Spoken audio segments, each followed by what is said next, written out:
Well, thank you for having me. And what I'd like to do is I'd like to do it this kind of in a loose format. So if you have any questions, just ask. Raise your hand. I'll stop what I'm doing and I'll do the best I can to answer the question. Can everybody hear? Usually my indoor voice is too loud, so I'll try to tone it down a little since I've got a microphone. Exciting times. It's been interesting. They're characterizing this legislative session as possibly the most conservative session in at least recent ideas. Could be. We got a lot of good things done and some good things undone, and we have a lot more to do. So I arrived in Boise with laryngitis, which is really stupid for a politician. A lot of people maybe were pretty pleased with it, but I had a difficult time debating. I had 3 committees. Each legislator is assigned to at least 2, but mostly 3 committees. I put in for JFAC, which is Joint Finance Appropriations Committee, and that is the committee that is tasked with creating the budget for the state of Idaho. There are 10 senators and 10 representatives on it. That's the reason it's called the Joint Finance Appropriations Committee. And I put in for natural resources and for local government. I got local government, business, and one that I didn't really want, but that's okay. I ended up actually kind of enjoying it. I got health and welfare. That was one of the more difficult and more active committees. Most of the committees meet in the afternoon on odd days or even days. A few of them, very few, but a few meet every day. Health and welfare met every day. So I met every day for H&W at 9 o'clock in the morning. The business committee, which was responsible for banking, insurance issues, occupational licenses that are unrelated to healthcare. Department of Finance, Department of Insurance met on odd days at 1:30. And the local government, which was responsible or is responsible for city and county governance, taxing districts, met on even days at 1:30. And then health and welfare, which was responsible or is responsible for healthcare, childcare, pharmacy, medications, welfare, Medicaid, medical and healthcare related to occupational licensing and health districts, and it met daily. For those of you, I have cards, so after this is over tonight, if you would like to get on my mailing list, if you're not already on it, grab a card from me, send me a request, and I'll put you on the mailing list. And while I'm thinking about that, I was mentioning to some of the folks earlier, I have a newsletter, and I'll explain how that newsletter worked out well for me this year. I have a newsletter, I have a Substack. How many of you are familiar with Substacks? Okay, I have a Substack, and I have a Facebook page. And right now, if you go to my Substack, all that's really there are the 11 or 12 newsletters that I put out. I just put everything in several different places because I've discovered that some folks don't mind going to the Substack, some people don't want to mess around with Facebook, some people would rather have the newsletter. So there's 3 different ways to get the information. And if you want, you can get it from all 3, and that'll waste a lot of your time. So I worked on several bills while I was down there. The first one I worked on was a bill that actually was pushed through the Senate last year and then didn't get a hearing in the House, not for any sinister reasons, they just ran out of time. It was towards the end of the session. And that bill was one that was, and the reason I'm going to tell you about this bill isn't so much that I ran it, but what I learned about committee work and about the nature of the legislature. And you might understand it better if I simply said that human nature exists in the legislature. It doesn't get left home, and these elevated beings make the trip to Boise and do your business in a careful and thoughtful manner. Sometimes down there it was an awful lot like high school. Anybody have trouble with the cliques in high school? Yeah. So anyway, the bill I ran was a simple bill. Everybody says that, but it actually was. If you have public access to a piece of public land, Lake Pend Oreille or MacArthur Lake or some public land, And let's say the county commissioners in your county, for whatever reason, wanted to close off that access. The road was in disrepair and they couldn't afford to keep it up. They're allowed to do that by Title 40. They could keep the road up or whatever. They first have to provide alternate access so that the public does not lose access to public land. You would think that would be a no-brainer. But the long and the short of it was I was opposed by one county. And because that one county had a well-recognized legislator as their champion, that bill went down in flames. Now, I actually spent the time talking to the people on the committee.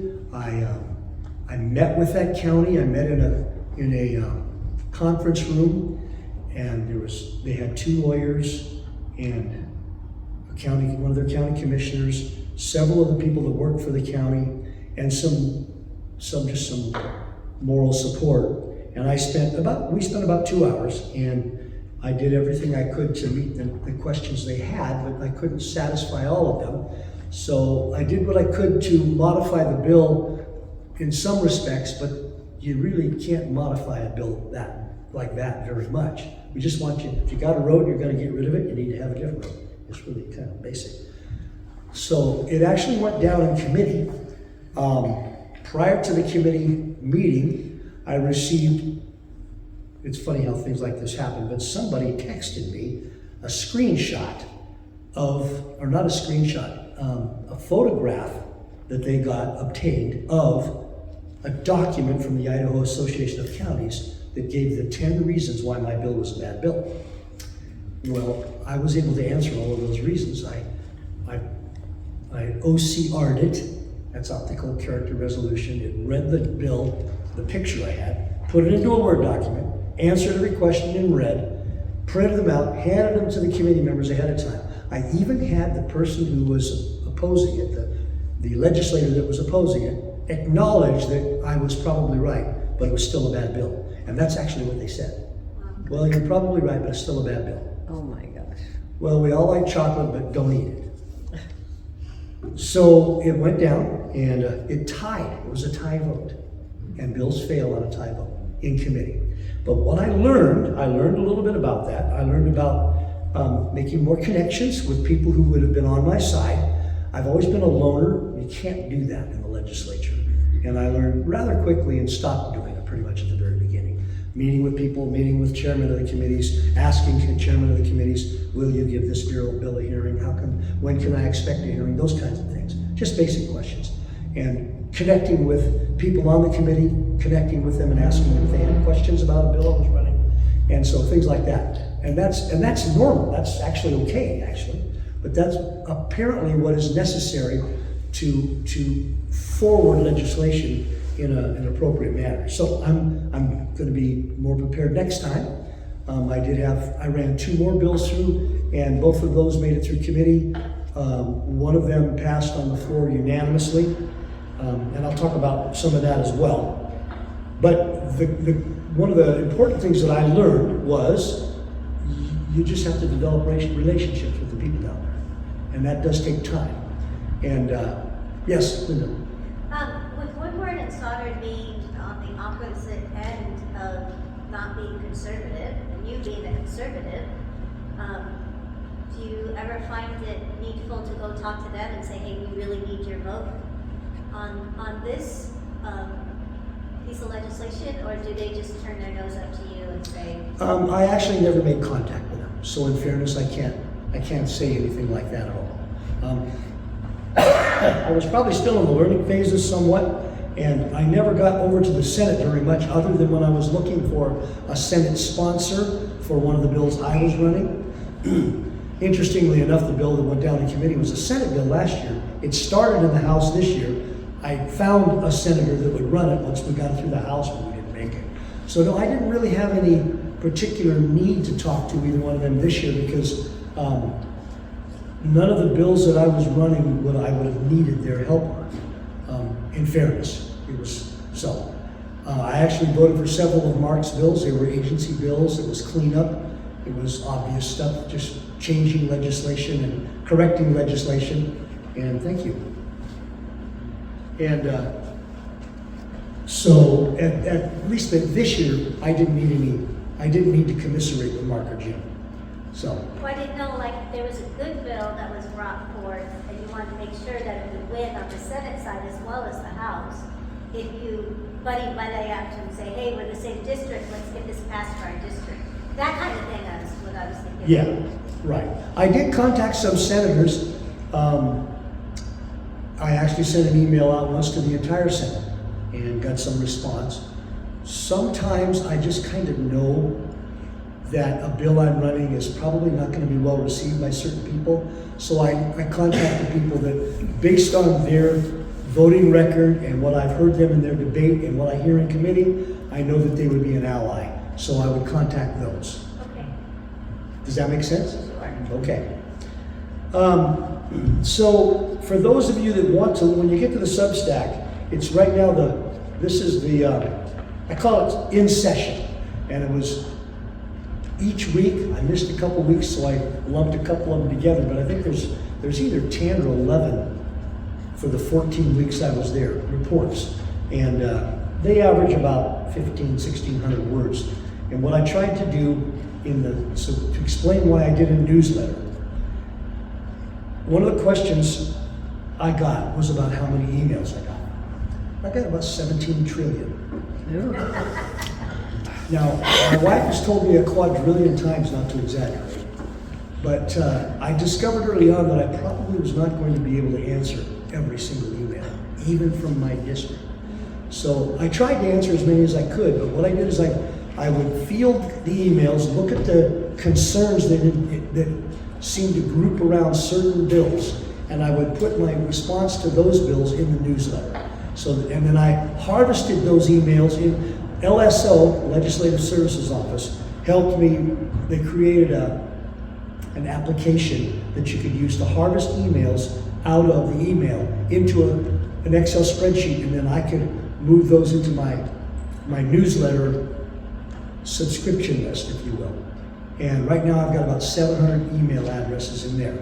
So that's why I started a newsletter. That way I could answer more people at one time about many things at once. And people were really grateful for it. I got a lot of response to it. So that was the purpose for the newsletter and eventually the Substack.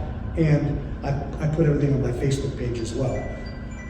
So one of the things I learned down there is this, I have always known about the concept of incrementalization, or incrementalism.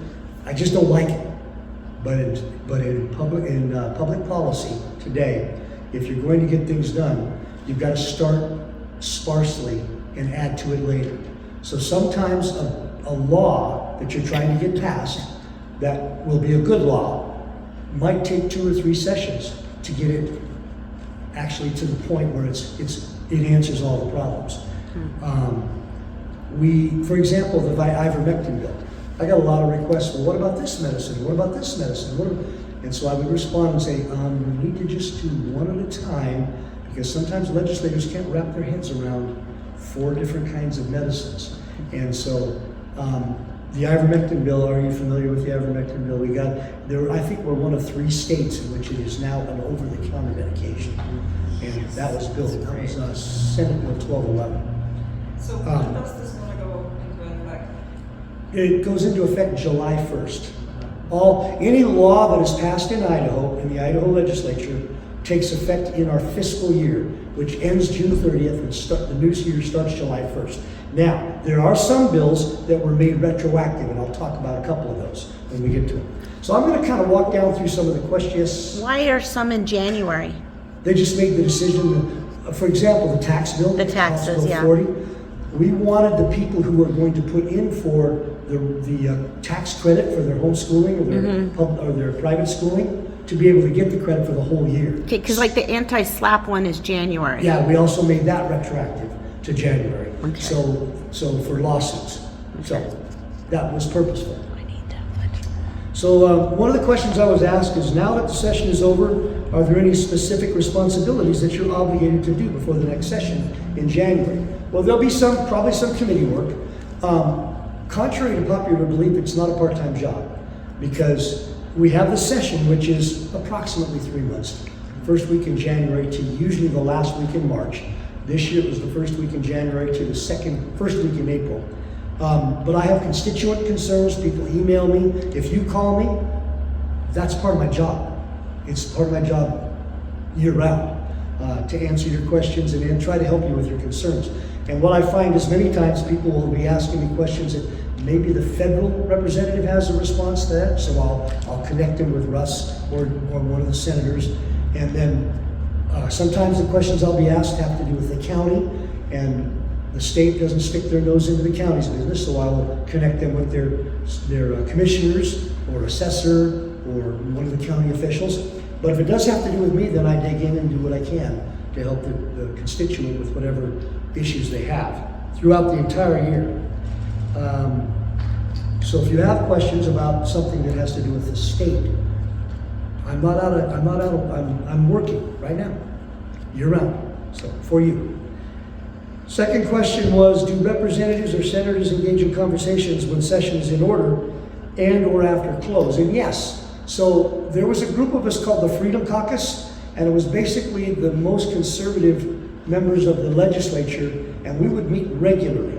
One of the things we did is I read every bill, and I'll tell you how many. Somebody asked me that, and I went online and added them all up today and looked at my package, and I didn't know it was that many. It was a lot of bills. But so there's a lot of reading, an awful lot of reading. Idaho has a statute that requires every bill has one subject. So it's not like the federal government where you get Veterans Affairs and agriculture and budget affairs for Medicare in one budget or more. Idaho has one subject. With that being said, one of the bills I read was 72 pages, one was 64 pages, probably a dozen were between 15 and 40 pages. 95%, don't hold me to that number exact, but pretty close, 95% were between 1 and 6 pages. So, I'll tell you how many there were here in a minute, though, and so it's still going to sound like a lot. It was a lot of reading. Sometimes I would read several hours a day at the legislature and then some more hours at night at home in my room. I flew down on Friday night or Sunday night and then flew back Friday night so I could be home on the weekend, and I'll explain all that when I talk to you about the business, what's going on with the business. So we would engage in conversation. I would read the bills. Are you all familiar with what the first reading, second reading, and third reading calendars are? Mm-hmm. Okay. So second reading calendar and third reading calendars published, well, they're all published every day, but the second and third were published, and I would look at those. I would print out every third reading bill. I kept a lot of loggers in business this year. I'd print out every third reading bill because I like to have them in front of me, and I like to be able to make notes and my objections. I can write them out. It just works better for me. That's what works better for me. Some people, I work fine with screens, but it's really hard to get the Sharpie marks off of the screen when you've written up your concerns about a bill. So anyway, so about two-thirds of the way through the legislature, one of the other representatives says, I would just throw them away when I was done. He said, you need to keep those. You got lots of notes in there. Maybe we can use those next year when we look at something that didn't work out like we liked. So I started keeping them. I kept them for 3 weeks, maybe 3 weeks, and it's a pile of them. Yeah. So anyway, we would meet and we would say, okay, what'd you do on HB 40? Well, here's what I liked, here's what I didn't like. And we would go around the table. And many times, someone would see something I didn't see, or I'd see something they didn't see. And that way we get more eyes on the bill. And it was encouraging for me to see, because they've been doing this a long time. Some of the legislators that have been there a while, you've got some hard-working legislators down there. They take this very seriously. They spend an immense amount of time reading the bills, making sure of them, calling up. I called up attorneys. I called up, sometimes I would have a concern about an EMS bill. I called our local EMS folks. I called our assessor when we got a bill that had to do with assessments, because he knows a lot more about that than I did. I talked with your sheriff about a particular bill. So their areas of expertise are very helpful when a bill covers something that is going to affect them, and I need to know what they think about it. So that, yes, we do talk, we met, and it's perfectly legal and perfectly logical, and it's a good idea, because many times we would get through a bill and all of us would say, yeah, it's okay, there's just something about it. And one guy go, did you read section B, 12B? So we look at 12B and go, yeah, I read that 3 times. Oh. And we realize he caught something we didn't catch. So we do meet, we did talk, we double checked on each other. Do legislators approach the governor regarding any issues? Most of the time not. It's usually only if it has to do with, if the legislation has to do with the governor's office and you want to find out what their opinion is on it. But it's not really necessary. He's never referred to as the governor, he's referred to as the man on the second floor. And so that's just the polite way of referring to it in session. Who actually writes the bills? So I would go pitch an idea to LSO, and I would sit in one of their offices. I'd say, I got an idea on a vaccine bill. And so they'd say, okay, that would be so-and-so. And so I would find out if he was available, and I'd go sit with him. I'd say, here's what I'd like to do, here's what my idea is. And so then he would write notes down, and then he would put together what's called a draft, just a draft, and then he would email it to me. I'd look at the draft and say, forgot about this and forgot about that, and I don't like this. And so I would send him back an email, and he'd correct it, and we'd bang it back and forth. And once I was happy with it, then we would get an RS, a routing slip. And at that point, now it's my bill, I own it. Once we get it through committee and it becomes a bill, then the public can look at it. Or during committee, actually, the public can look at it, once it's become an RS. So that's who writes them. It's called LSO, Legislative Services Office, and they are actually the answer to the legislature. It's there. We don't have staff, excuse me. We don't have staff per se. It's not like I have somebody to answer my emails and organize things for me and file things. I have to do all that myself, which is fine. But we do have LSO, which writes the bills and checks with lawyers. Actually, some of them are lawyers, and checks history. For example, one of the bills I voted on increased the branding fees by triple, from $5 to $15. And my immediate response was, no way. Wait a minute. When was the last time this fee was increased? And so I went through the history and found out at one point brands were inspected by the sheriff back in the late 1800s and early 1900s. Then in the 30s, I think they created a branding division and a brand inspector, and the fee was like $1.25 or so. Now, I'm old enough to remember what $1 was worth back in the 1960s. $1 was worth a lot more in 1930. So long story short, I discovered that the last time the brand inspection fee had been increased was 1981, I think is what it was. So I did a CPI, a Consumer Price Index, an inflation check, and the branding fee could have been brought up to, I think, $27. Mm-hmm. So that's a good time to keep your mouth shut and just let it be 15 instead of 27. So those are some of the things that you can help with from LSO in their library. I actually went to the library, and the lady in LSO, she was excited to help me with that information, to research that information. So they're the ones who write the bills. Any questions on that? Okay, when all the bills are presented. Cornel? Yeah. What does LSO stand for? Legislative Services Office. So they do all kinds of things. They've got a library. They write the legislation, they research the legislation, they do the LSO is responsible for presenting all the information for the budget process. Keith Bybee is the head of the LSO Financial Division, so all of the budgets that get presented are run through that portion of LSO, and they're fairly busy people, and they do good work. They really do. It says, with all the bills presented, how is it possible to read them all, understand them, and keep them straight? So I actually did use a formal filing system. I had a binder, and at one point I discarded the binder and just piled them.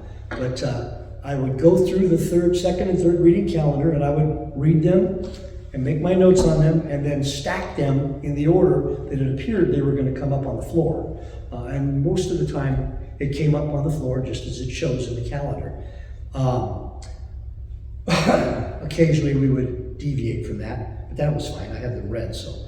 I tried to read ahead sometimes, and then I discovered that most of the time when I would read ahead, I would read bills that weren't going to come up for weeks later. So I was wasting my time on those bills. And it took me a little bit, maybe 3 to 4 weeks before I began to understand that and got a system that actually worked for me. I got to the Capitol at 5:30 in the morning, between 5:30 and 6. I was usually the first one there. Usually there was 1 or 2 security people there. One time I walked around a corner from the entrance to the section where the legislative offices, our offices are, and the lights came on. I thought I did something, but apparently they're motion activated and they hadn't been on. So, I did say I used kind of a formal filing system. I prayed for every bill that I read, and I stashed them in a notebook organized by date and by bill number, depending on when they were going to come up.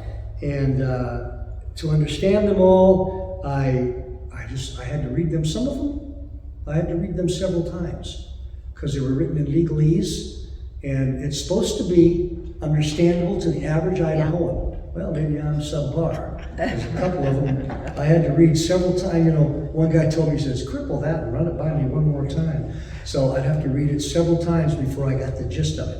Then I used AI a little bit, but I didn't want to get to where I depended on that for one reason only. Towards the end of session, the bills were coming fast and furious, and there was just no way to both read them and run them through AI. So I'm really glad that I spent most of the time just reading them. Calvin Coolidge pointed out it's much more important to kill bad bills than to pass good ones. And someone once wondered if I had done any of that. We killed hundreds of pages of bad legislation, old obsolete legislation. One of the bills that came up, a legislator discovered a taxing district that hadn't been used since 1981. And you don't want to leave a taxing district out there available for agencies to use if they have no good reason to have them. So we got rid of that taxing district. We just got rid of it. There was actually opposition. I was amazed. There was debate against it. It was a weather modification district. And it was in one of the southeastern counties. And we got rid of it, actually fairly well handily passed to get rid of it. Bad idea to leave places for pots of money to accumulate. The state budget, I believe, has an awful lot of money in it that we're going to be looking at again. I'll talk about JFAC and how that's evolved and how it's going to be good for the state of Idaho. So we got rid of a lot of bad bills, a lot of obsolete pages. We moved a lot of rules into legislation. Why did we do that? If we left them as rules, then the agencies could change them at will when we're out of session. So we are slowly but surely trying to move all agency rules into legislation, which means we look them over, we determine which ones are good. It takes a lot of time, a lot of reading, but and we actually have some people in the agencies that are helping us that are good at it, and they want to help us. Yes? So rules usually come out like the last week of December or something? Sometimes, but temporary rules can come out whenever they come out. All right, so this is fantastic that you're doing it. That Yes. You're making them into legislation. Yeah, and we found, like one of the rules, when I was reading through health and welfare rules, I discovered a rule. One of the things I don't like is any legislation or rule that references something by incorporation. So this particular rule in health and welfare stipulated a reference to the Genetic Counselors Association of America, or the American Genetic Counselors. I can't remember. It was more than 10 minutes ago, so I don't remember the name. But the rule referenced a portion of their code of ethics, Article 2, Section 3, that basically said, if you were a genetic counselor in Idaho, and a man came to you who thought he was a woman, and he asked for some genetic counseling, and you said, well, in my particular profession, you need to be aware of what you actually are, because we're talking about genetics. You need to have maybe some professional help to get you stabilized and understanding that you're really a man. You could get fired for that. Yeah. Because Article 2, Section 3 of the Genetic Counselor's Code of Ethics prevented you from doing that. You would be violating that code of ethics. We got it removed. It was quite a process to get it removed. I had to have three subsequent health and welfare committee meetings before we were able to get it removed. And I had to have the right motion addressing the right rule and the right process. And they helped me with that. I kind of knew some of it already being a parliamentarian, but interestingly enough, I think sometimes those kinds of things get dropped because it's just too much hassle to do. But it was important to get rid of that. So that's some of the things that many of the legislators are doing. They were looking in the rules for things that were antithetical to freedom, to good governance, to the concept of proper role of governance, things like that. And we got a lot of them removed. A lot of them, and the better ones, there are any good ones, they were put into legislation so that the agencies can't change them. With so much confrontation in today's politics and outright lies and or exaggerations, how do you cope mentally with outrageous letters to the editors and disruptive town hall meetings? Well, I haven't experienced the disruptive town hall meetings. I've got some outrageous letters.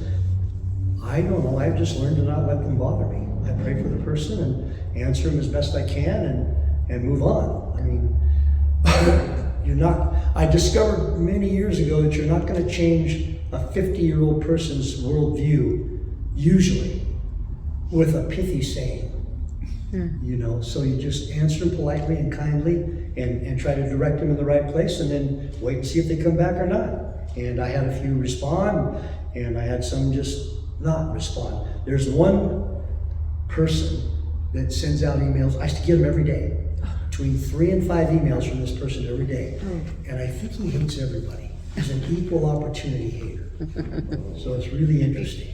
And, I have to confess that I stopped reading most of them quite some time ago, because usually they were just tirades about Republicans.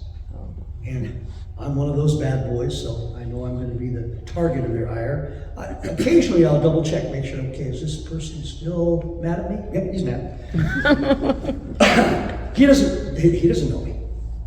He puts these, you can actually use a particular email address that sends them to the whole Senate and the whole House. I think you go at house.idaho.gov, at senate.idaho.gov. It sends them to everybody. So, interestingly enough. But that's not good, because you'll see the same subject line, right?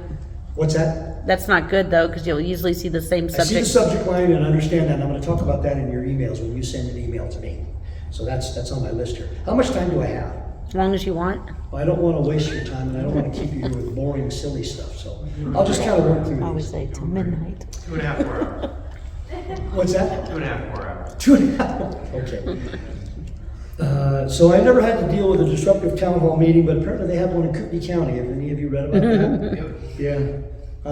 I've had people get mad at me, but I've had my mother get mad at me, and they can't her. So no problem. Let's see what's next. While I'm doing this, I'll throw in a little bit of information about my business. So most of you know, if not all of you know, that my business was burned down by an arsonist. And I'll just give you a quick timeline. July 4th, it was burned down. July 17th, they caught her. August 21st, she pled incompetent to stand trial. In Idaho, that means that you get sent to the mental hospital to get you back to competence. That kind of concerned me. I didn't want them doing electroshock.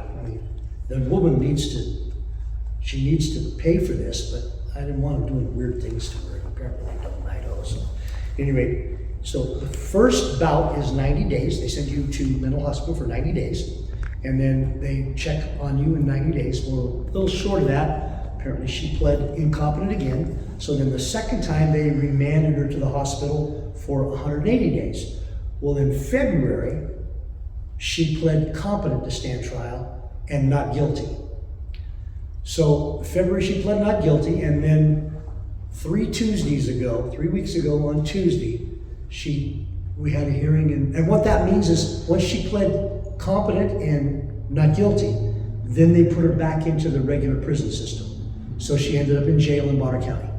And so we went to the Tuesday hearing where she was at, and at that hearing she pled guilty of second-degree arson, which actually makes sense. So originally she was charged with first degree, but first degree implies that there was the potential for loss of life. And I think subsequent investigation, they found out for sure that nobody was in the building, so there was no real potential for loss of life other than maybe the fire people. So the first responders, let me put it that way. So when she pled guilty to second-degree arson, that is property damage. And then the judge asked her, "Did you set this fire?" And she said, "Yes, I did." Now, for those of you who know me, I needed to hear that. I needed to, because I didn't see her set the fire. I needed to hear her say in open court that she did, because I didn't want to be part of sending the wrong person to jail. So now she needs justice, she needs the gospel, she needs both. So if you are a praying person, and if you're here in a church, you probably are, pray for her soul. She needs to serve her time, but wouldn't it be awesome if she met Christ? Yes. You know, Amen. that would just be awesome to me. So, and I'm not going to be allowed to give her the gospel, probably.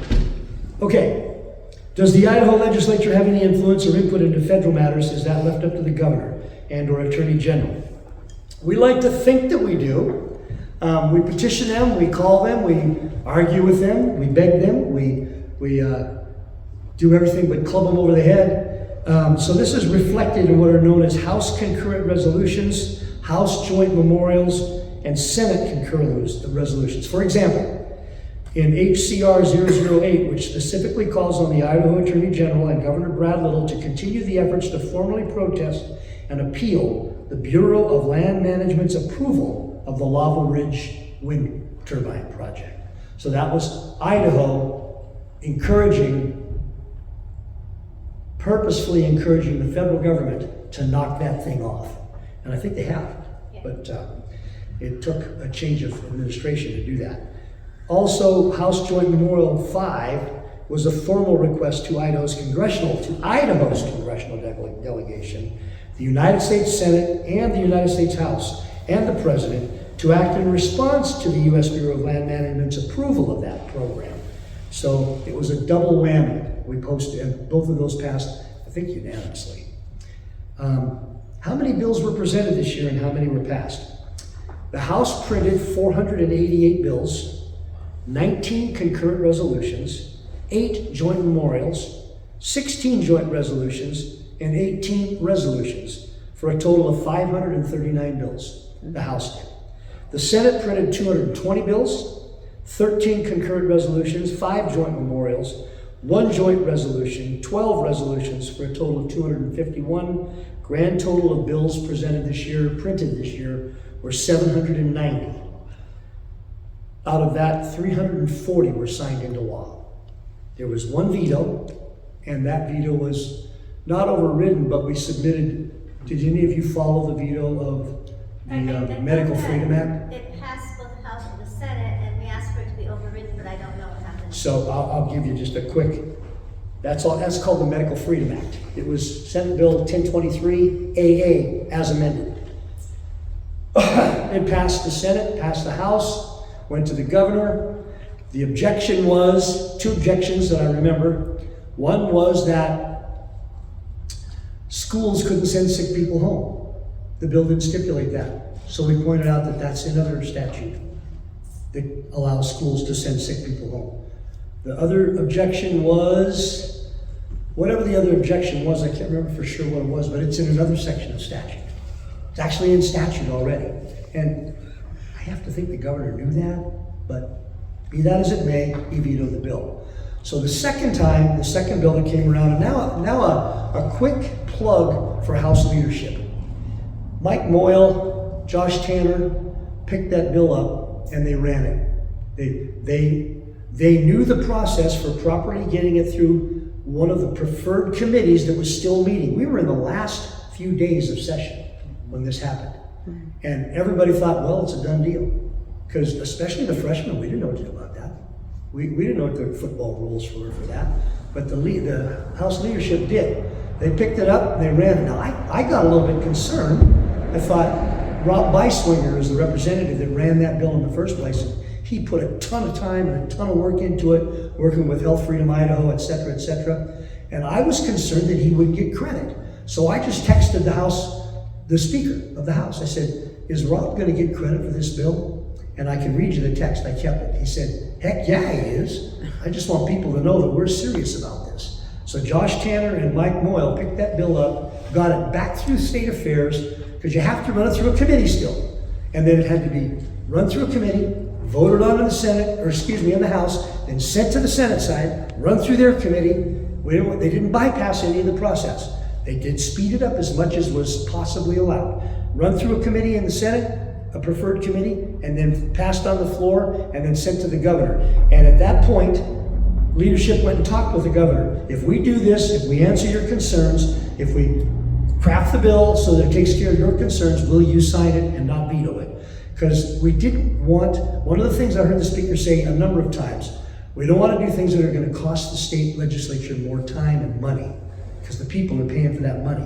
If we stick around to wait and see if the governor's going to veto a bill, I can't remember how much it is a day, but it's a lot of money. It's like hundreds of thousands of dollars it costs for the legislature to stick around. So we got a promise from the governor that if we answered those concerns, he would sign the bill, and he did. So those are times when legislators go and talk to the governor. And I have got to give it to, so Speaker Moyle said yes, that Rob would get the credit, and he did. So I'm one of the people, I don't care who gets the credit, as long as a good bill passed. But I thought, this guy put a lot of work in. I really hope they'll let it. I know this is a silly thing to talk about, but it's just kind of some of the things that goes on in the background that you don't know about. And so the speaker was perfectly willing, actually intended for him to get the credit. He just knew how to pick it up and get it through the process. So I was asked what the top 5 bills were. You ask 5 legislators that, you'll get 6 different answers. I don't know that these were the top 5, but I'm going to kind of go through what I thought were 5 really important bills that passed. Oh, by the way, the Medical Freedom Bill, 1210, which is what I'm going to talk about right now, is better than it was when it was vetoed. Yeah. It offered even more freedom. It took care of problems with daycare centers. The situation was such that people could arbitrarily send students home that weren't ill just because they'd never been vaccinated. Not sick, but you didn't get vaccinated, you go home. We covered that. That was covered. Idaho now has the strongest medical freedom bill in the United States. So, and it was all because of a veto. So, anyway, the Medical Freedom Act prohibits business entities from discriminating based on vaccination status or medical intervention use. One of the concerns was that, one of the concerns on the other bill, okay, let me finish this. It states that business entities in Idaho cannot refuse service, products, admission, or transportation to a person based on whether or not they have received a coronavirus vaccination or used a medical intervention. So, when we were asked, well, can a business person remove someone from their store if they're sick? Yes, that's covered in another Idaho statute. You can remove them from your store. What you cannot do is say, if you want to come back in, you got to get a vaccination. That's all it did. That's all this bill did. The power to run your own business and take care of what you think is most necessary in that business is still in your hands, but you don't have the right to require a medical intervention in someone else's life. That's what the bill is about. It limited employer mandates for the vaccinations. Business entities are restricted from requiring medical interventions as a term of employment. If you want to work here, you got to get this vaccination. You got to get this intervention. Can't do that. It also it provides protected access to entertainment events. Ticket issuers are prohibited from penalizing, discriminating against, or denying access to entertainment events based on a ticket holder's vaccine status. Now, is that ever going to come up? I mean, when was the last time you went to the theater to watch a movie and someone said, I'll sell you these tickets if you've been vaccinated? Never happened to anyone in here? I mean, we had to cover some stuff that was just like, this is never going to happen. Well, it's got to be in the bill. Okay. It restricts medical mandates in schools. Schools operating in Idaho, both public and private, are generally prohibited from mandating medical interventions for attendance, entry, or employment subject to existing parental rights laws. You can't force someone to get a vaccination to work there, but you can send a sick person home. That's, remember, no shoes, no shirt, no service? That's the concept. I'm not going to go down through all of these, but I have them if you want them, all the things it did. House Bill 40 was the second one. That amended Section 63 of Idaho Code regarding taxable income. It did several things. It allowed any disabled and veterans are not going to be taxed on certain retirement benefits now. It reduced the Idaho income tax from 5.695 to 5.3. That doesn't sound like much, but it's about $253 million of tax reduction. It's one thing for the legislatures who believe in reducing the size of government to shrink the budgets. It's also another thing for us to shrink the taxes coming in so that those budgets, it's harder to fund a bigger budget. We did both this year, so I'm really pleased with that. I haven't seen the final numbers. I don't think we actually shrunk the budget. And I'll explain that, why I think that happened in a minute here. The third thing it did was it, if you receive capital gains in bullion trading, it exempts some of that from your taxes, and I'd have to look up the exact application. But it makes it better for people who are trading in gold and silver. And also, we did have, I think Bill 477 made gold and silver legal tender. So now it's legal tender in Idaho. That's a different bill. So that was 40. House Bill 93, which was the school choice bill that took a while to get through. It established a refundable tax credit of $5,000 per eligible student for parents who incur qualified expenses for kindergarten through 12 and $7,500 for disabled children. The credit can be used for a variety of educational expenses related to non-public schooling, including tuition, fees, tutoring, assessments, college admission assessments, advanced placement examinations, industry-recognized certification exams. So it allows parents to submit, and what you have to do as a parent is you submit your receipts to the state tax commission, and they'll review them just like they do your income taxes. And they'll look at those and determine whether or not they are qualified. And if they are, then it will reduce your income tax, not your income. And anybody here who does their own taxes, you know if you reduce your income by $10,000, it doesn't reduce your tax by $10,000. It reduces it by a percentage of that $10,000. This reduces your taxes. It goes directly to your tax. It's a tax credit, not an income credit. So, it also explicitly states the legislative intent to enable parents to choose educational services that meet their children's individual needs, and it affirms the fundamental right of parents to direct their children's education, which is something that we're making stronger and stronger every year in Idaho.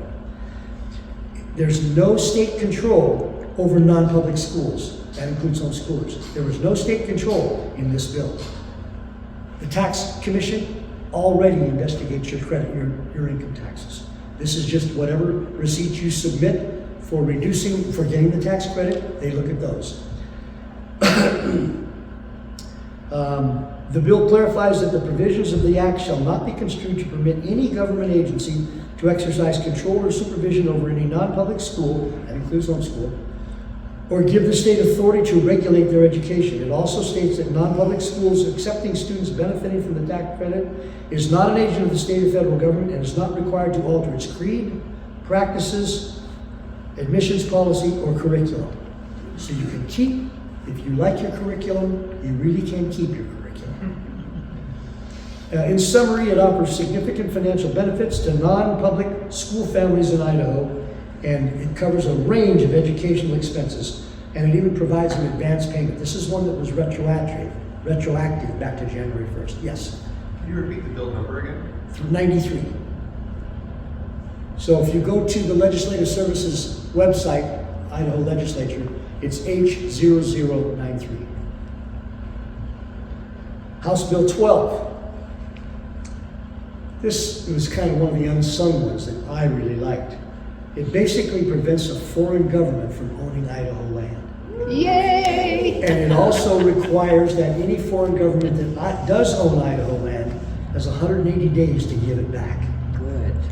And it provides a process, it provides protection for the foreign government. It's not like we're just going to take it, but it requires them to go through a process of deeding it back to the state of Idaho. And So- that's grandfathered? What's that? Is that grandfathered? You mean grandfather? There's no grandfather foreign land. Okay. Cornel? They don't have any grandfathers that lived here. I think. Yes.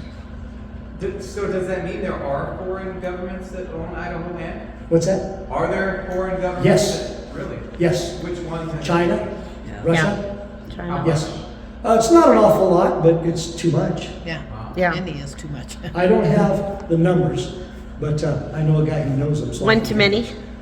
And, So when you say foreign governments, you're just talking about a government, but not a foreign individual from a different country? foreign government. Foreign governments. Like Canadians can still A own, Canadian citizen, yeah. can still own our land. As far as I know, They're just I not don't think it Canadian doesn't address government. that. What about like Chinese corporation? It deals with Chinese corporations, yes. Okay. Actually, this has 18 points in it, so I'm not going to go through them all.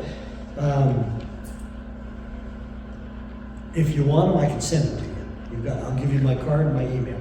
House Bill 345. We went through 3 iterations of bills that were trying to rein in the situation with the Medicare expansion. And there is so much misunderstanding. I got thousands of emails. That's one of the questions. I don't know. Next session, I'm going to try to figure out a way to count them if I can. But I got thousands of emails on this issue alone. And the reason I know it's thousands is because I get there in the morning and Monday there'd be 290. I'm giving you numbers that I remember that address this. Tuesday morning there'd be 373 that address this. Wednesday morning there'd be 401. Thursday morning there was 165, 168. Friday morning, it was every day. People were thousands of emails. Just on this, people would say, my sister's got 3 kids and one of them's disabled. And I'd say, stop. She's on basic Medicaid. This has nothing to do with her. Oh, and when you would kind of calm people down, they would realize, some of them would realize, some of them didn't care. They just don't want you to do anything. They want more money. That's what they want. So, legislative approval for state amendments and waivers. We asked for 13 waivers to begin with. That failed. That was House Bill 58, I think. Then we dropped it to 7 waivers. And what that means is we were asking the federal government, because they control Medicaid. Idaho doesn't control Medicaid. We were asking for 7 waivers that would allow us to do things that we're currently not allowed by Medicaid statute, federal Medicaid statute. One of the things, for example, was requiring work requirements. They need to report to us and tell us they're actually working. Medicaid expansion is defined as Medicaid for working individuals. So, you'd think we shot a baby. It's unbelievable how many people were upset about that. Then the third bill had 4 waivers, and I remember I read through it, and I compared it to 138, compared it to 58, I think it was 58, and I emailed the guy that was presenting. I said, man, you're removing all the waivers. Am I missing something? I'm only seeing 4 waivers. Maybe it was 5 in this particular bill. And he goes, no, that's how many. So that one passed. And basically it will work. It deals with Medicaid cost sharing. It deals with specific mandated state plan amendments. And I can send all this to you. There's a lot of text here that I'll bore you with to death. But the things that we need to take, the takeaways from this, is 4 different kinds of Medicaid. This is Medicaid expansion. Medicaid expansion, do I have it in here? Give me just a second to look through this. This is my other notes. Basic Medicaid is kids and parents. Coordinated Medicaid is seniors. Enhanced Medicaid is disabled. Expansion Medicaid, which was passed by an initiative by Reclaim Idaho a few years back, the Medicaid expansion bill, which was supposed to be $400 million. You know how much it is now? It's $1.3 billion in Idaho. Our Medicaid budget, our health and welfare budget, is the biggest budget in the state now. It's $5.4 billion. Education is about 3.3. We used to be able to brag that our education budget was the biggest budget in the state of Idaho. I'm not saying that's a good thing, I'm just saying that's what we did. It's not anymore. The Medicaid budget, the health and welfare budget, because of Medicaid expansion, is almost double education. And most of it is Medicaid expansion. Excuse me. So Medicaid expansion deals with childless, able-bodied adults under 55. Yes. Is that because we have low wages in Idaho, and also we're getting a lot of like retirees moving in? It has to do with people not understanding how to acquire decent insurance at the state agency, that's on the state insurance website. It has to do with people misunderstanding what's available to them without going into Medicaid expansion. There's a lot of things that it involves. Some of it has to do with low wages, but not all of it. There are states that have lower wages than ours that don't have Medicaid expansion, and they don't have the problems we have.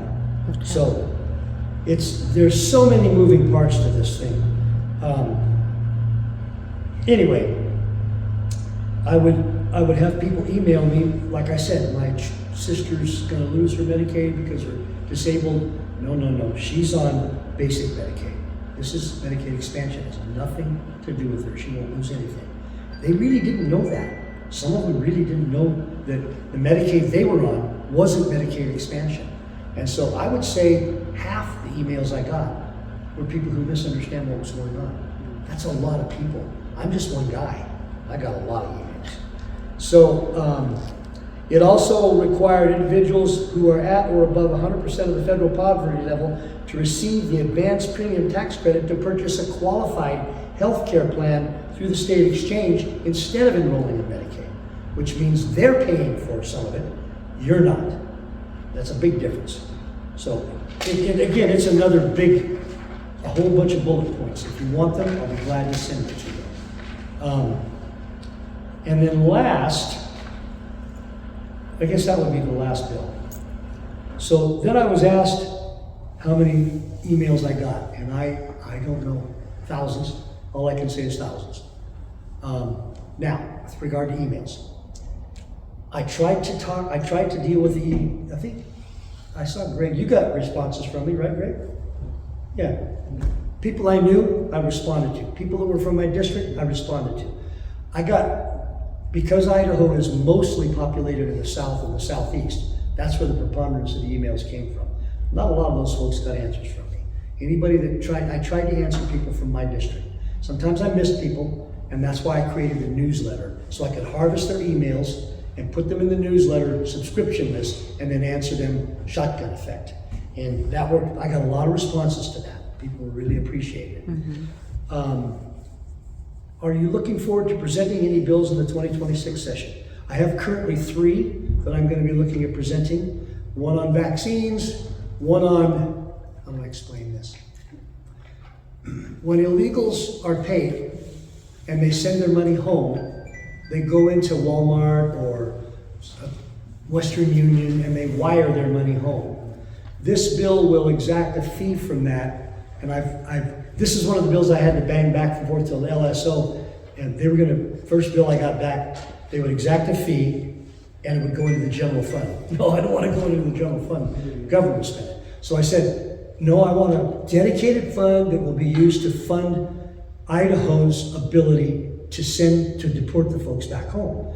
So it's going to create a specific fund for money to go into that will allow Idaho to partner with ICE in sending the illegals back home and paying for it as much as we possibly can. Oklahoma did this. I think the first year they got $12 million. I want to make it painful to come here illegally. I want to make it I don't want to make it any harder for people to come here legally, but I want to make it painful for them to come here illegally.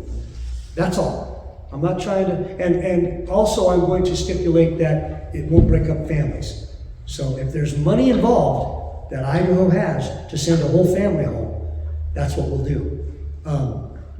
The anchor baby concept, by the way, that's based on a misinterpretation of the 14th Amendment's supposed application to states. The people who drafted the 14th Amendment never ever intended for it to be used wholesale to incorporate the Bill of Rights and everything onto the states. The federal government was prevented from being involved in religion. At the same time, states could require you to belong to a particular religion to be in office. I don't think that's a smart idea, but that was the divide 250 years ago. Federal government's First Amendment, Congress shall make no law respecting the establishment of religion. But that was not on the states. The states actually had a state religion. People don't read history. Right. So anyway, so I have three. It's called a remittance law, and it's 2 pages. My vaccine bill is a half page.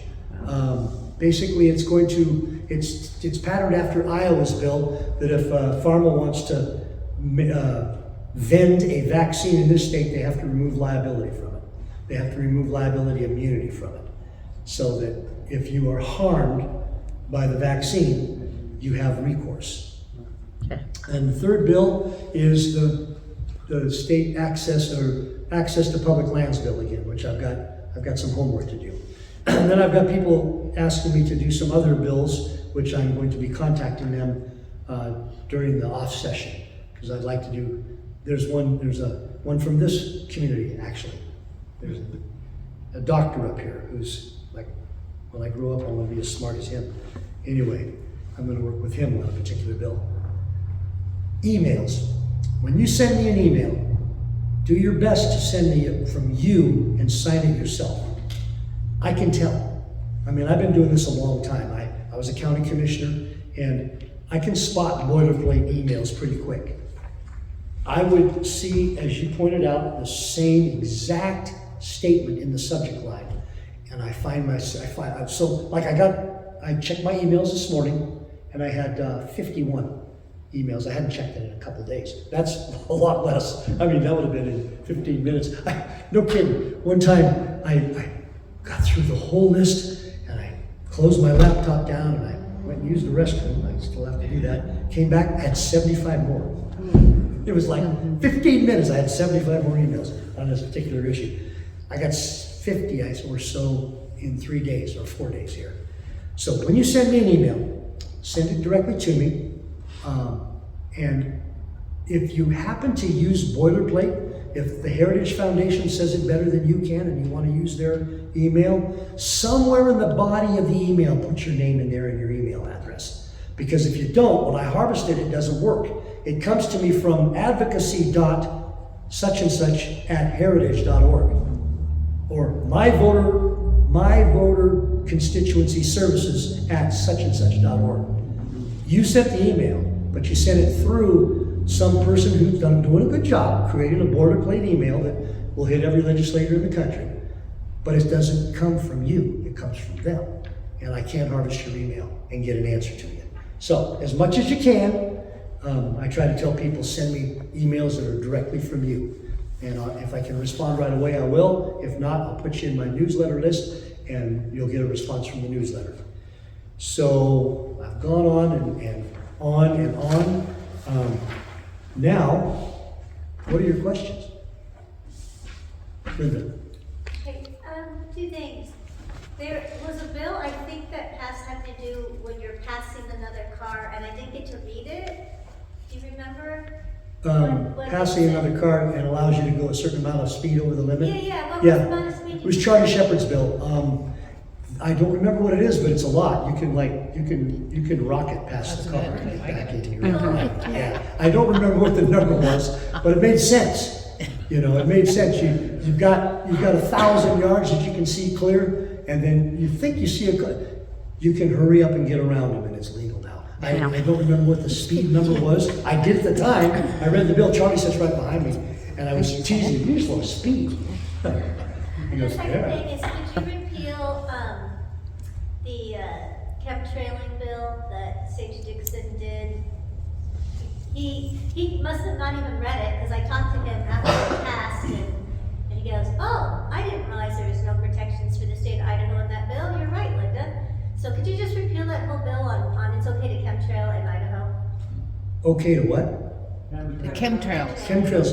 It's for weather modification, Yeah. so there's more water down We- south, baloney. We're working on that. There's quite a bit of resistance to this in the Senate. And so strategically, we're trying to craft a bill that we think will make it through the Senate. But why don't you email me on that, remind me what Bill Sage has.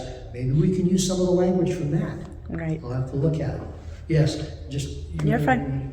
Yeah, question, were there any bills passed that you thought were particularly bad that you Yeah. work on to undo? Oh, yeah. Yeah, most of the finance bills. So let me give you a quick overview of how joint finance works now. So in the years past, the state would get a budget, the legislature would get a budget bill. It would be for health and welfare, and it would be their whole budget, their maintenance budget, their enhancement budget, all the things all the gewgaws and toys and new cool things that they wanted, and their maintenance budget. And if you didn't like it, you had to vote no on the whole budget. Oh, you don't want to fund health and welfare. Or the state police would send you their budget, and it would be all their new gadgets and their maintenance budget all together. Well, what JFAC did one session ago, is they broke those budgets into two budgets now. There's a maintenance budget and an enhancement budget. And I voted against one maintenance budget, but most of the maintenance budgets made sense. Although now that I've got a session under my belt and looked at some of the stuff afterwards, I think I was wrong on some of that. I think some of these maintenance budgets are still bloated. So, two things are going to happen this year. So, okay, so let me stop. So, we would pass the maintenance budget, then they would send their enhancement budget. This is the new cars, the extra office space, the whatever. And the new buildings, the repurposed buildings, etc. the colleges had. And so we would look at those. I voted against every enhancement budget except one. We sent back, I think it was 11, which is more than the legislature has ever sent back. One budget we sent back was $67 million, I think. When we sent back, essentially we were looking to have it. They cut $100. I was like, Right. so it's sent back again, and I ended up voting against it still. But this year, the third tool that they're going to implement is LSO has come up with a deep dive tool like Doge is using to dive into the maintenance bills Yay. and separate things out as to whether they're actually needed. What we need is zero-based budget. But the Idaho budget bill is gigantic. I mean, it's big. I used to, when I was doing the county budget, when I was a county commissioner, it was 181 pages. Health and welfare is more than that. I was given, well, I'm going to get way off into the weeds. Anyway, the new tool is going to do two things. It's going to burrow deeper into the budgets, and it's going to give us an ROI, kind of like a business. What was the return on investment for this tax money spent, given to you in betterment of the state of Idaho and in meeting your constituents' needs properly? So those are two new tools. Now it's going to take more time, but that's what we're hired to do. I mean, when they say, well, it's going to take a lot of time. You got anything else to do while you're down here? Yeah. I get to Boise, and that's what I'm there for, is to take a deep dive into these budgets. So that's the new tool that's coming up this year. That's what we've been told, and I'm going to hold them to it. ROI and a deep dive into the maintenance budgets. You had a question. I have two questions. I believe it was HB 6 for the Attorney General to be able to oversee the city elected officials, so you'd be your mayor and your councilor. Well, actually, to just investigate them. Right.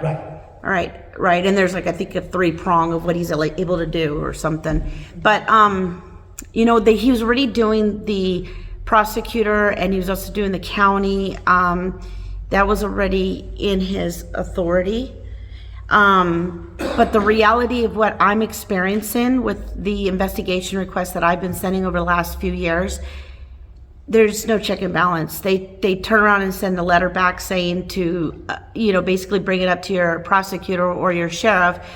And the reality is you've already gone to them. So the only other option you have is to sue when they're damaging the people as a whole, not you as an individual. So then you'd have to spend a couple $100,000 to sue when you really should have some sort of a check and balance system in our state, internal affairs, and and the reality is there really isn't any when it actually gets applied in real life. I wish I could tell you I remembered everything about H06, but I don't. So you're saying that's not in there? Well, he basically just branched out what he was already able to do in other departments, and he branched it into the city. And that's great. It needs to be written in the language, but the reality is when you actually apply it to real life and you send your investigation request on an elected official that's doing something improper, they pretty much just tell you to go away.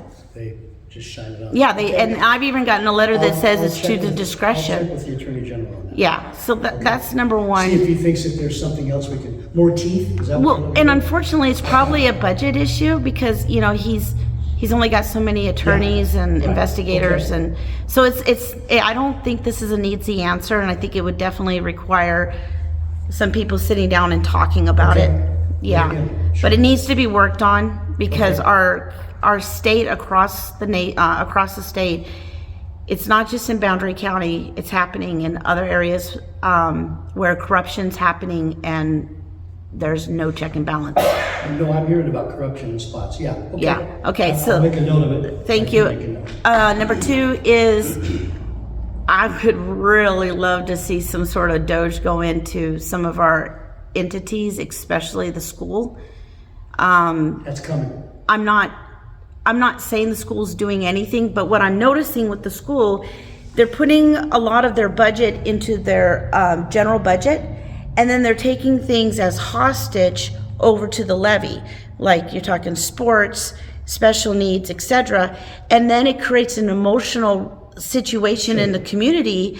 And I also don't think it's right that we're turning our teachers and our administrative employees of the school district into lobbyists or activists, whatever you want to call it. And it's really what I'm noticing is it's pitting community members against each other, It is. Yeah, that's going to be being looked at. especially when our state constitution says it's the state's responsibility to educate the Just children. Education, yeah. Thank you. Thank you. Yes. Hi, I'm Joanne Danner. I sent you an email. You get thousands. You probably don't remember. My concern was the homestead markets and stores that we have. There are several in our county close by, and some of them are really being harassed. That's how they feel. One lady, I make cheese, and so that's kind of familiar with the thing. She's had inspectors at her place frequently and telling her she has to do this and has to do that, threatening to arrest her and to close her down. She finally kind of got around it by saying, "This is a church." So I've now joined her church so that I can have my cheese there without her getting It's harassed. like marrying your dog. So Yeah, so, okay. I mean, and my email to you was that, you know, we like to have control over what we're eating, Right. and it's like we're not being allowed to do that. People buy my cheese because it's made from raw milk, and they have a trust that I'm gonna do a good job and it's gonna be healthy. But to have the state, I thought we had covered that. Okay. Well, So homestead inspections, so you're talking about, I know when we were still homeschooling, we did stuff to make extra money, and one of the things we did was my wife makes fabulous wheat bread. And so she would make wheat bread and we'd sell it at the farmer's market. We were told, you can't do that. It's gotta be, you gotta bake it in a a commercial kitchen. And I said, so my wife can bake bread in our kitchen and serve it to 4 families that come for dinner. But if we sell it to 20 people at a farmer's market, Yeah. we're killers? Okay, got it. Okay, that's kind of what you're talking about? Yeah, that Okay, kind of so funny that you would ask, because that's like rancher to table. I emailed Thomas Massey, I'm asking him to help me with that, because he's working on it at the national level. Yeah. So, Great, thank you. yes, I'll get you. Yeah, mine's kind of off of that a little bit. We have a family farm, been doing it for 4 years, and now we decided to Sandpoint Farmers Market. And so I'm gonna sit there with my meat, my frozen meat to sell. So I'm like, hey, I'll do breakfast burritos out of our eggs and our pork and our sausage. So I've had to go through the whole rigmarole with Panhandle Health to create a commercial, to follow all their specs to sell it. So it's basically like having a commercial kitchen at the farmer's market to be able to cook eggs and ham and burrito. So I've done a couple $1,000s into this booth. Yep. And so now I'm thinking about buying a food truck or food trailer because it's a big thing. Also on top of that, which to me the farmer's market is to avoid having to get all of that. That's the whole purpose of the farmer's market. But now government regulations jumped into the farmer's market too. So just like you were saying about your wife's bread, it's the same thing. Cottage goods and baked goods are a lot easier than what we're talking about, meat, eggs and stuff. The other thing on that is we was just on the phone with Dr. Lively, he's the head of the ISDA, he's the head vet. We have a raw milk dairy, we have 12 cows, 9 in milk that we try to do. And our customers specifically go to us because we don't vaccinate, we don't do this, we don't do this, that's what they want, right? Right. So Where do you sell your milk? someone told the state that our cows weren't vaccinated. So, or that we're selling raw milk without their label and everything, Okay. which I appreciate the level that we're at, but we still have to go more. Okay. And there's this RB51 vaccine that goes back to TB and brucellosis, and only Montana, Idaho, and Wyoming are considered at risk. But talking to Dr. Lively, the head ISD, he's the top bureaucrat of this. He's the one who makes decisions on exceptions. He even said this is more of an emotional vaccine, that ranchers 60 years ago were worried about losing their whole herd. And so he's got to enforce it for everybody and there's no exceptions. Okay. So I can read you the statute where it says what an exception is, and it says, but in the opinion of the bureaucrat, so he has there's no exception. He says, I don't give exceptions. You talk to me all day long. I called him a couple different times. We had a really nice conversation, but he's not going to give an exception. Okay. I'm like, if I sell my cattle, sure I'll do a vaccine, or whatever. Or heifers even being raised, which I don't want to do. But right away he has to vaccinate. So we have to vaccine our cow. Now we have to vaccinate our cows that are already in milk. They've already lactated. It's a different process than 8 to 12 months. So there's just way too much government overreach. If I have an adult that wants to purchase my product, the transaction is between us, right? It's called the free market. Yes, it's a free market. Yeah. Yeah. And with emphasis on the word free. Yeah. Yes, please. And I can understand the other side where ranchers don't want to lose their whole herd, and there's a whole vaccine debate there, right? Virus. Sure. This is a bacterial thing. Yeah, this is an old argument. So would you get a card from me afterwards? Yeah. And send me your information and your anecdotes? Because those are often what we can use best to help craft legislation. Yeah. When we're trying to stop government overreach, we need to know what the overreach was. So yes. I've been very disconcerted with the number of deaths in the last year between Bonners Ferry and Sandpoint, and I thought I'd better start thinking about what I can do or to initiate something. And number one that would be the easiest would be lights on 24/7. When you're driving. For In the the vehicles, car, yeah. in the vehicle. Do what now? Keep the lights on. Put the headlights on the That cars makes a when you're driving. huge difference because so many cars and trucks blend right into the color of the highway. But I have other suggestions too, but Okay. that been- one, So be Recently- aware, I'm a straight up front type of guy. I struggle with the state imposing more requirements, so I gotta think that through. Well, this is a There's gotta be safety a happy issue. answer here. Yeah, it's a safety issue. Yeah. And people, you start to pass, as you say, you think, now I got a ticket because I went over 60 miles an hour to pass somebody, but now that's changed. But if you pull out and you don't, it looks clear, and you just start to pass this oncoming traffic, they have no headlights. They've blended in, and there have been some bad I had a accidents. car that blended in at one time. I You knew what? that. I had a vehicle that blended in, so I know what you're talking about. Yeah. Okay, I've got ITD, deaths, headlights on. That would be the agency I would talk with to get some information. Yes, Steve? How is, one thing, if you could tell us a little about your business, is it reset back up, is it going? Oh, Where I is forgot it? that, yeah. I'm not much of an advocate for my business. We reopened January 18th, so we're back up and running. I learned a lot about insurance. about what I should have had. If you ever want to sit down on one-on-one, I can tell you all kinds of stories. We ended up with enough insurance to remodel and get about a fifth of the inventory I had. Wow. So, yeah. Where are you? So, everybody know where the Bonner Mall is? McDonald's and Sandpoint Furniture and all that. So as you come east through the Bonner Mall Road, Bonner Mall Way, and you exit out on the east side out onto Highway 200 to turn left and go to the Hoot Owl. When you exit left or exit out on the east side of the Bonner Mall on Highway 200, right across the road are two Quonset huts, a gray one and a whitish yellow one, yellowish white. I bought the gray one. And my grandson and my wife have been running it. The plan was to get it done back in October, and it just didn't work out. And my plan was to train my wife in how to use QuickBooks and how my grandson how to. It's one thing to bring in a bunch of buck knives and scan them into the system and put our cost and put a retail price, make a picture and put them out of the rack. It's a whole other thing doing what I do. I have an actual surplus store. I spent most of the day. When I got home from session, we have a bathroom downstairs in my office, and they were stacked to the roof with surplus. The people that, because I buy over the counter. People they got out of the military 30 years ago, and their wife says, "Enough, get it out of the garage, or I'm killing you."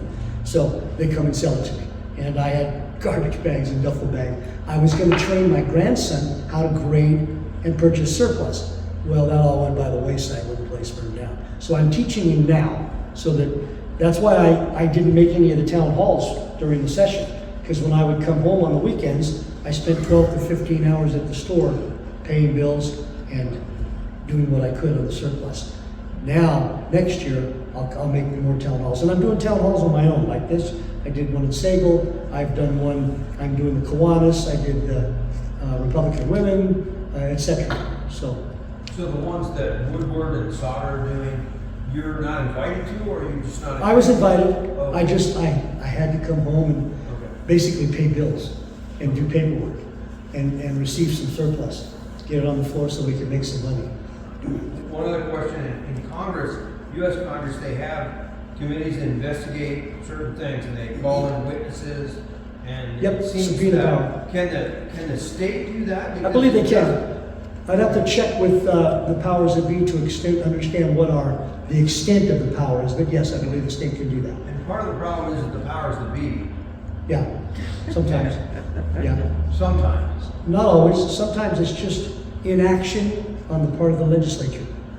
It's like one of the bills I voted against was the Doge bill.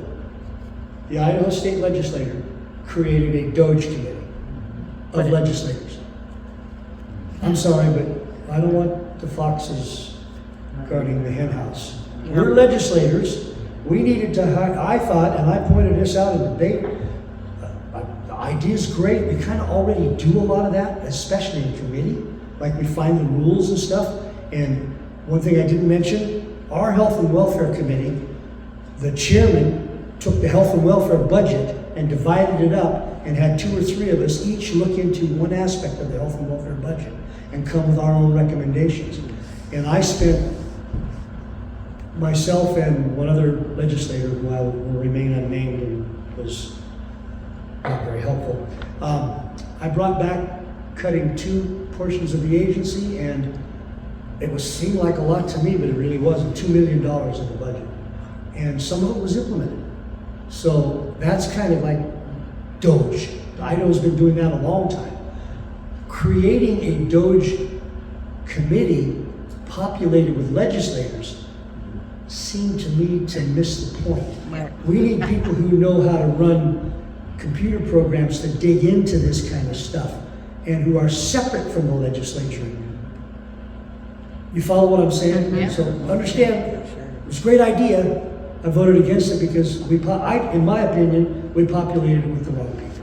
Has Elon or any, I don't know who's actually in charge of the Doge, but because I think he just stepped down, are they willing to share their software system with us? That's a great idea. Obviously, the answer is, I don't know.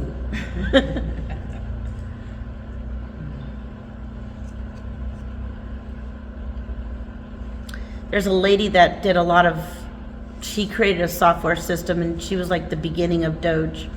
I think she kind of, I don't remember what her name was. I don't know if any of you guys So read LSO about her. has created one of those programs for our deep dives into the budget. Yeah. So that's, and the interesting thing, that's one of the other things about H93, the tax credit, homeschool, private school, school choice bill. We purposefully kept it out of the hands of the Department of Education. It's taken care of by Department of the Tax Commission, which answers to us, Right. and LSO, which answers to us. Yeah. So The lady that created the beginning of Doge, I mean, she was like before Doge, right? But she created the ideal of it. She's actually deaf. She can't hear. I don't know if any of you guys watched her interview, but it's really amazing. I haven't. Yeah. By the way, the person who came up with the Doge bill is a good legislator, and his intention was good. I don't want you to misconstrue what I'm saying. And I worked with him on a number of things. He's a good guy. He's a conservative. We disagreed on this, and he understood. I went to him ahead of time and said, I'll be able to vote for this. He said, I get you. So that happens. So yeah, we need to Doge, but Idaho's been doing it for quite some time. It just needs to be more systematic and sustained, and that's what I'm looking for. So, any other questions? So would you come up in the fall and do this again? I'll come as many times as you want. Oh, You own me.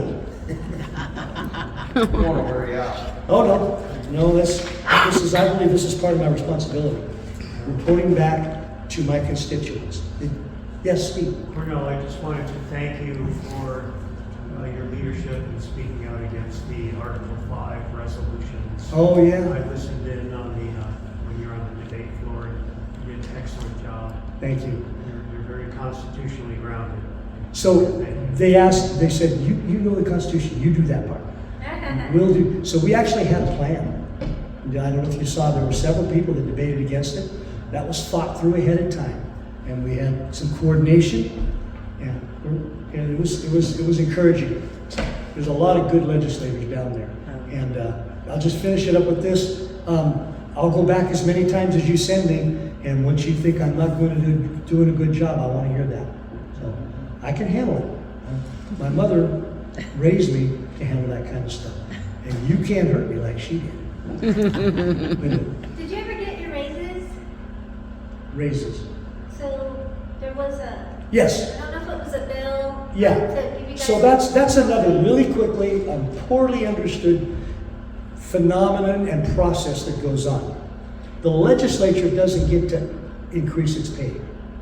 It's in the Constitution. The state constitution stipulates that every 2 years, a committee created by the governor, appointed by the governor and the Supreme Court, will get together and determine whether or not the legislature merits a raise. And so they did this year, and all the legislature can do, it's a resolution, it's put forward, and it's done. We got the raise in November. Right. November 1st, the first day of session, my wage went from $19,000 a year to $25,000 a year. So I'm rolling in dough. Anybody want to go to McDonald's with me? But the debate that came out was the legislature voted itself a 23%. First it was 43%, then it was 22%. We didn't vote ourselves anything. We could do nothing and we got the raise, or we could refuse it. Actually, I'm not sure that constitutionally we could reduce it. There were some that thought we could just reduce it. That's not stipulated in the Constitution. The Constitution says we can do nothing, which means we accept it, or we can refuse it. So then, what happened was, some members of the Senate passed a resolution, and they're good people. This is one of the things that happens. Good people get a good idea, they think it's a good idea, they run it, and it ends up not being a great idea. Doesn't mean they're bad people, it means that they didn't think through the consequences. Right. And that happens. It just happens, and I'll work with these people again and again. They're good folks. But they proposed a resolution that kept the money we made from November to the day the resolution would pass. And so here's this new resolution that says we're going to refuse the pay raise. But we keep the money we made between November 1st and when the resolution passes in the House and the Senate. That Constitution. Can't do that. Great idea. I said, if we can vote for that, I'll vote for it. Turns out we can't. All we can do is say yes or no. So the debate centered around a group from back east who sent out 5 billion solicitations for you to tell me Right. what a jerk I was for giving myself a 43%, I mean 22%, I mean 28%, I mean 17%, I mean 43% raise. I didn't do that. I wasn't allowed. And then the House came up with one that said we could vote to keep it, and any legislator that wished could give it back. They could give their money back to the State Tax Commission. I mean, some of it was just antics. It was just antics. And people were misinformed and misunderstood. So, and there's going to be people who are probably going to lose their races this year, this coming legislative session, because they voted themselves a 43% pay increase when they didn't. What were your thoughts about the judge's raise? I voted against it. Yeah, They there you were go. pretty substantial. Yeah. Yeah. And they get a percentage of the fines that they give Mhm. the defendant, Yeah. and that goes toward, so they get Percy, and then that goes towards their, Yeah, The it was a retirement substantial fund. raise. It was a little over actually 15,000. 17%. Yeah, it was 15,000. $55,000. Yeah. Okay, if there's no other questions, thank you for having me. Thanks for voting for me. I try to do the best job I can, but I can take it if you think I need to do something different. Thank you very much.